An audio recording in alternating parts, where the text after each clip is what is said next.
жигиттерине башталды.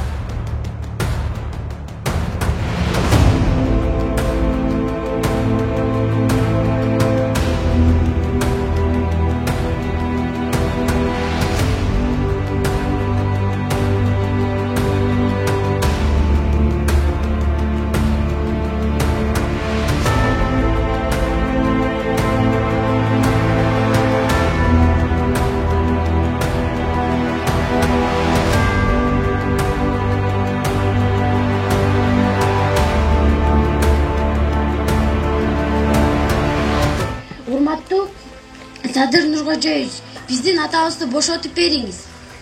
Биз деле башка балдардай болуп атабыздын жанында болуубуз келет. Ушу аталарым бошотуп бергиле.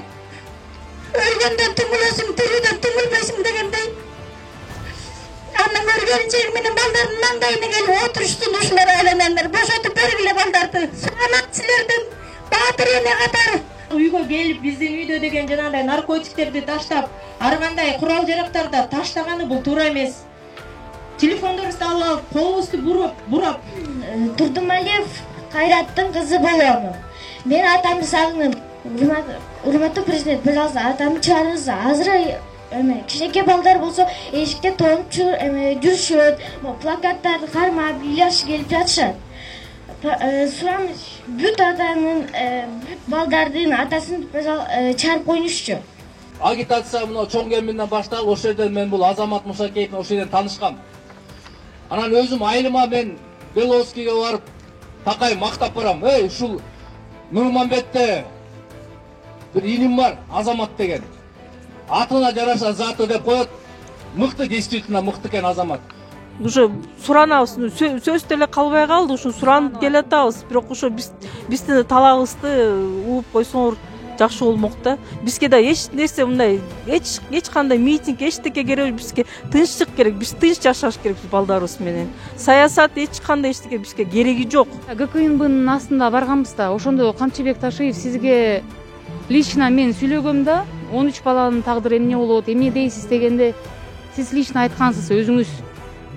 Кудай буйрса чыгап барат үйүңөргө бара бергиле дегенсиз да. Андан бери 1 ай өттү. Мындай эчтеке болгон жок да, же соттору болгон жок, эчтеке болгон жок. Ошол боюнча дагы бир бизди угуп койсоңор, бизди кабыл алып койсоңор деп суранабыз да. Урматтуу Садыр балам, урматтуу Камчыбек балам. Ушу балдарды, балдар үчүн, ырайым балдар үчүн бошотуп бериңерди. Мен чоңдон чоң суранам, айланып кетейиндер.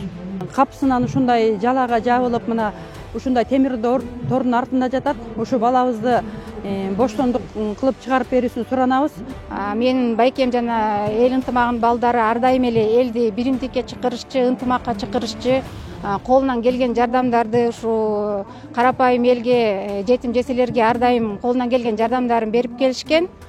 Балким сиздерге туура эмес маалымат жетип аткандыр. Ошо мен сиздерден суранам. Ушу менин байкемди жана эл ынтымагынын балдарын ушу иштерин өзүңүздөр көзөмөлүбүзгө алып, ушу акыйкаттуу, адилеттүү чечим чыгарып берет деп биз сиздерге ишенебиз. Баарыңар билесиңер, буга чейин далайларды башынан өткөрдүңөр. Силер да мындай жалган жала менен түрмөгө барып келдиңер. Жанагы ичип жегендерди куттуруп, Кытайдын карысынан кутулупла, аныңарды биз дайым колдоп беребиз. Бирок мындай жаш балдарды бүтүн баары тең мына ата-энесинен сурасак, бүтүн баары айылдагы мал чарбасында дыйканчылыкты иштеген балдар экен. Булар элдин ынтымагы деп жүргөн балдар экен. Анан ушундай балдарды бекерле камаштын кереги жок го дейм.